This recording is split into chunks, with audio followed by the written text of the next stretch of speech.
ኤርትራ ዝኾነ ቀይ ባሕርን ናይ ገለገለ ኢትዮጵያውያን ኣውራ ድማ ካብ ክልላት ትግራይና ኣምሓራን ዝውለዱ ምሁራቲና ባህልቲ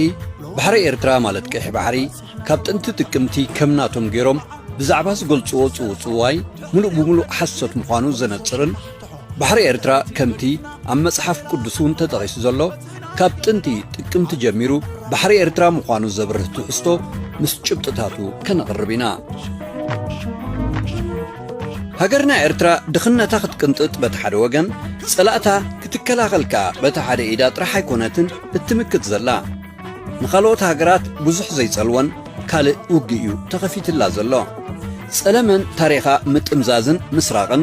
እቲ ኣብ ዝሓለፈ ዓመታት ዘሸግራ ዘሎ እዩ ነዚ ድማ ኩሉ ኤርትራዊ ብፍላይ ዓቕሚ ዘሎ ምስሊ ሃገርን ኤርትራን ብምባል እቲ ሓቂ ብጽሑፍ ይኹን ብቪድዮ ብድምፂ ይኹን ብስእሊ ከቃልዖን ክዝርግሖን ጥራሕ እዩ ዘለዎ ውሕዳት ዘይኮኑ ምሁራት ኢትዮጵያውያን ንታሪኽ ኤርትራ ብምጥምዛዝን ንዓታቶም ብዘርብሕን መሬትን ባሕርን ኤርትራ ዝጎብጥ ኮይኑ ብዝስምዖም ጥውይዋይ መጽናዕትን ጽውጽዋይን እናሓወሱ ሓቂ ብምምሳል ንታሪኽና ታሪኽ ኤርትራውያን ካብ ቅድማ ትሒዞም ክሳብ ሕጂ ዝብርዙን ዝዘርጉን ንታሪኽ ኤርትራ ኣብ ክንዲ ኤርትራዊ ኢትዮጵያዊ ከምስልዎ ዝፍትኑ ውሕዳት ኣይኮኑን ምስኣቶም ተጸጊዖም እውን ኣብዚ ዝሓለፈ 15 ዓመታት ዝተምሃሩ ይኹኑ ቁሩብ መንቋሕቋሕታ ኣለና ዝብሉ ብዙሓት ተጋርውን ሓንሳብ ብስም ኣሕዋት ሓንሳብ ብስም ኣግኣዝያን ሓንሳብ ብስም ምኒልክ ሓዊስና እምበር ሓደ ኢና ብዝብል ዘየላ ሓሶት እናጽሓፉን እናውረዩን እናዘርግሑን ታሪኽ ኤርትራዊ ክብርዝዎን ንገለ ጉራሃትን የዋሃትን ኤርትራውያን ከታልሉ ክኢሎም ኣለዉ ከም ዝፍለጥ ናብቲ ናይ ኣዝዩ ርሑቕ ታሪክ ከይከድና ካብታ መግዛእቲ ቱርኪ ናብ ኤርትራ እግሩ ዘንበረላን ክሳብ እንግሊዝ ኣብ ኤርትራ ዝኣተወሉ ካልኣይ ውግእ ዓለም ጥራሕ እንተርኢና ናይ ኣስታት 400 ዓመታት ንውሓት እዩ ዘለዎም ስለዚ ህዝቢ ኤርትራ ብውሕዱ ን400 ዓመታት ብወረርቲ ዝተገዝአ ህዝቢ እዩ ኢትዮጵያውያን ድማ ፍጹም ኣብ ታሪኽና ተገዚእና ዘይንፈልጥ ኢና ባህልቲ እዮም እሞኸ ንሳቶም ዘይተገዝኡ ንሕና ግን ብሰንኪ ዋሕድና ብሓያላን ወረርቲ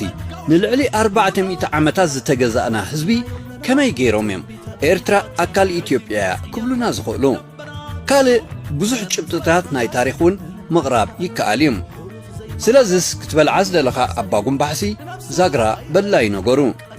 ናይ ሎሚ ትሕዝቶና ክቡራትን ክቡራንን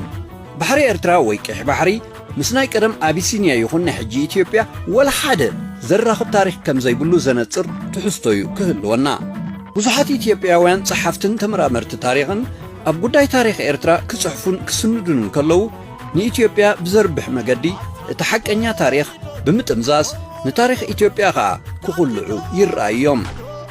እዚ ኸዓ ንብዙሓት ኢትዮጵያውያን ጥራሕ ዘይኮነ ንገለ ገርሀኛታት ኤርትራውያን እውን ብዛዕባ ሓቀኛ ታሪኽ ኤርትራ ጌጋ ርዲት ካሓድሮም ደሪኹሎም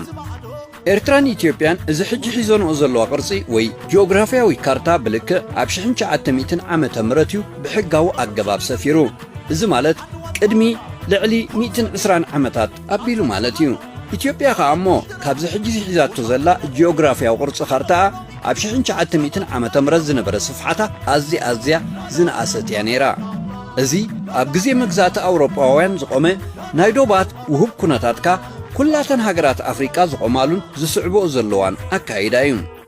እዚ ሕጂ ስፍሓት መሬታ ልዕሊ 1.1 ሚልዮን ትርቢዒት ኪሎ ሜትር ዝበጽሕ ሃገረ ኢትዮጵያ ቅድሚ ሓደ ዘበን ወይ ኤርትራን ኢትዮጵያን ከም ሃገር ክምስረታ እንከለዋ ኩላትና ክንፈልጦ ዘለና ስፍሓት መሬታ ትሕቲዚ ሕጂ ሒዛቶ ዘላ እዩ ነይሩ ኣብ 1904 ዓመተ ምህረትን ቅድሚኡ ናብ ዝነበረ እዋን ኣብ ኣትላስን ካልእ ወግዓዊ ናይ ካርታ ሰነዳትን ሰፊር ዘሎ ከም ዘርእዮ ስፍሓት መሬት ናይ ኣቢሲንያ ዳርጋ ፍርቂ መሬት ናይ ዛሕጂ እንፈልጣ ኢትዮጵያ እዩ እዛ ሕጂ ዓባይ ዘላ ሃገር ቀደም ኣቢሲንያ ብምባልያ እትፍለጥ ነይራ እዛ ኣቢሲንያ እትበሃል ሃገረ ኢትዮጵያ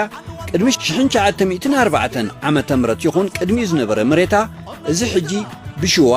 ጎጃም ጎንደር ወሎ ከምኡ ዝዓበየ ክፋል ናይ ትግራይ ዘጠቃልል እምበር ኣቢሲንያ ንኤርትራ ይኹን ነቶም ብብዝሒ ካብ ህዝቢ ኢትዮጵያ ዝፍለጡ ብወገን ደቡብ ኢትዮጵያ ዘለዉ ብሄራት ኢትዮጵያን ንመሬት ኦጋዴንን ፍጹም የጠቃልል ኣይነበረን እዚ ኸባቢታት ናይ ዝበዝሕ ክፋል ኦሮሞን ዝዓበየ መሬት ናይ ዝሕጂ ብክልል ሶማል ዝፍለጥ ዝነበረ መሬት ኦጋዴን ገለ ክፋሉ ኣብ እዋን ንጉስ ሚኒሊክ ገሊኡ ኸኣ ብንጉስ ሃይለ ስላሴ ምስ ኢትዮጵያ ዝተጸንበረ እዩ። ኤርትራ ምስ ኢትዮጵያ ንምሕዋሳ ዝተፈተነን ንገለ ዓመታት ተዓዊቶምሉ ዝነበሩን ግዜ እንተነይራ ኣብ ግዜ ንጉስ ሃይለ ስላሴን ደርግን ጥራሕ እያ። እዚ ኸኣ በዓል ወቕ ናይ ኣሜሪካን እንግሊዝን ዝተፈተነ ክኸውን እንከሎ ሓርበኛታት ኤርትራውያን ግን ድሕሪ ዘካየድዎ ናይ 30 ዓመታት ቃልስን ቅድሚኡ እውን ዘካየድዎ ሰላማዊ ተቃውሞን መኸተን ኤርትራውያን ናጽነቶምን ልኡላውነቶምን ብደሞምን ኣዕጽምቶምን ከረጋግጹ ክኢሎም እዮም። ስለዚ ኤርትራ ብዘይካቲ ብሓይሊ ናይ ንጉስ ሃይለ ስላሴ ኣካል ኢትዮጵያ ክትከውን ዝፈተነትሉን ደርግውን ዝቐጸለሉን ብጠቕላላ ክርአ እንከሎ ናይ 29 ዓመታት ማለት ካብ ምውራድ ባንዴራ ኤርትራን ምፍራስ ፌደሬሽን ካብ 1962 ክሳብ 1991 እንተዘይኮይኑ ሃገርና ኤርትራ ኣካል ኢትዮጵያ ኮይና ከም ዘይትፈልጥ እቲ ሓቀኛ ታሪኽናን ምስሊ ካርታ ናይ ኤርትራን ኢትዮጵያን ዘረጋግጾ ሓቂ እዩ። እዘን እትርእይዎን ዘለኹም ናይ ቅድሚ ሓደ ዘመን ካርታታት ናይ ኣትላስ እውን ኣስተብሂልኩምለን ትኾኑ ኢኹም። ኢትዮጵያ ማዕረኽ እንደይ ንእሽተይ ምንባራን ኤርትራኻ ዳርጋ ዝሒዛቶ ዘላ ካርታ ከም ዝነበራን ዘነጽር እዩ። ኦጋዴን ወይ ዝበዝሕ ክፋል ናይ ዝሕጂ ብክልል ሶማል ዝበሃል መሬት ኣብ ቀዳማይ መፋረቕ ናይ 1950ታት እዩ ናብ ኢትዮጵያ ብሓገዝ ኣሜሪካን ብሪጣንያን ከም ዝለግብ ተገይሩ። ቅድሚኡ ግን ካብ ምስ ኢትዮጵያ ምስ ዓባይ ሃገረ ሶማሊ ነይሩ።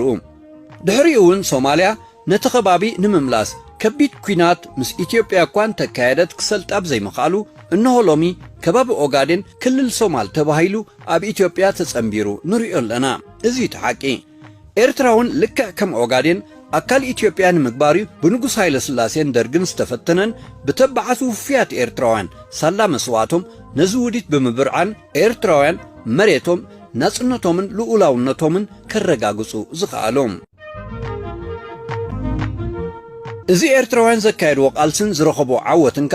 ኣብ መላእ ዓለም ዳርጋ ዘይተረአየን ንኤርትራ ካብ ሓሙኽሽቲ ብምውፃእ ማዕረ ካልኦት ሃገራት ኤርትራ ናጽነታ ብቕልጽማ ዓቲራ ልኡላውነታ ከተረጋግጽ ዝኽኣላን እዩ። ስለዚ ብዓይኒ ሓቀኛ ታሪኽን ናይቲ እዋን እቲ ኣሳእልን ኣብ ግምት ብምእታውን እንተርኢናዮ እታ ናይ ፈለማ 20 ክፍለ ዘመን ብምኒልክ ከም ሃገር ዝቖመት ኢትዮጵያ ካብዛ ናይ ሎሚ ፌደራላዊት ኢትዮጵያ ብስፍሓት መሬት ኣዝያ ዝነኣሰት ምንባራ ከነረጋግጽ ንኽእል ኢና። እዚ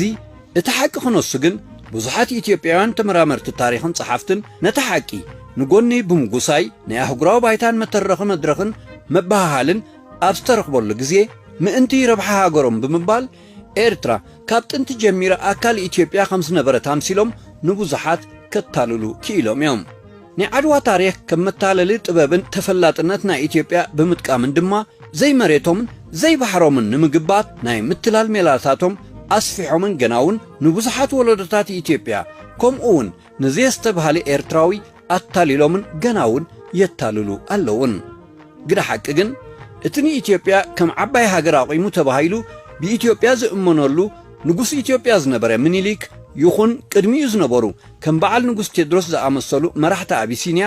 ባሕሪ ኤርትራ ክረግጽዎን ክርእይዎን ኣይኮነን። ሕብሪ ባሕርና ባሕሪ ኤርትራ ከመይ ምዃኑ እውን ፍጹም ይፈልጥዎ ይነበሩን።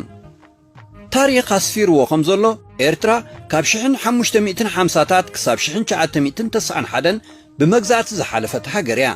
ካብዚ እቲ 300 ዓመታት ቱርክያ ንብሙሉእ ገማግም ባሕሪ ኤርትራን ዝባውንቱን ትገዝእ ዝነበረት ብኤርትራውያን ናይባት ድማ ተመሓድሮ ነይራ። እዚ ኸኣ ካብ 1550ታት ክሳብ መፋረቕ 19 ክፍለ ዘመን ነበረ። ብድሕሪ እዚ ብደርቡሽ ዝፍለጡ ግብፃውያን እዮም ንገማግም ባሕሪ ኤርትራን ከባቢውን ዘመሓድርዎ ዝነበሩ። ኣብ 1889 ድማ ኢጣልያውያን ንገማግም ባሕሪ ኤርትራን መላእ ኤርትራን ብምቁፅጻር ግዝኣቶም ብደረጃ ዓለም ወግዓዊ ገበርዎም።